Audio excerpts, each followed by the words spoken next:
শুভ দুপুর বন্ধুরা। আজকের মঙ্গলবার হাজির হয়েছি অনেক কিছু রান্না নিয়ে। তো এখানে বড় কড়াইয়ের মধ্যে এক কড়াই একদম স্পেশাল রান্না করেছি। তো প্রথম থেকেই শুরু করি। তো এদিকে এক গামলি সাদা ভাত করে নিয়েছি, আর সাথে এদিকে করেছিলাম একটু চচ্চড়ি। এটা ফুলকপির ডাঁটা, তারপরে তোমার সিম, বেগুন, আলু দিয়ে এটা সর্ষে বাটা দিয়ে একটা চচ্চড়ি করেছি মাখা মাখা। এটা খেতে বেশ ভালো লাগে। তো তারপরে এদিকে করেছি হচ্ছে কি সিম ভাজা, গোটা গোটা সিম ভাজা। আর এই গোটা সিম ভাজাটা আমি একজনের কাছ থেকে শিখেছিলাম, তারপর থেকেই মাঝে মধ্যেই বানাই।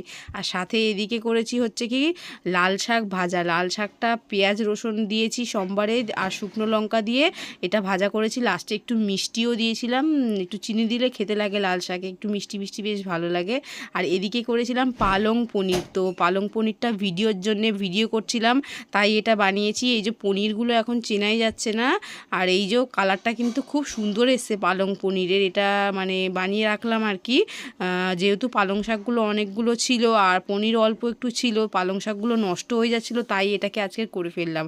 আর এই যে স্পেশাল মেনুটা হচ্ছে এই যে এক কড়াই একদম লাল লাল চিকেনের কালারটা কিন্তু আজকে জাস্ট দারুণ এসছে। আর চিকেন থেকে একটা খুব সুন্দর একটা গন্ধও বেরোচ্ছিলো। তো যাই হোক, এই আমাদের ছিল মেনু। আর কোন মেনুটা ভালো লাগলো সেটা কিন্তু কমেন্টে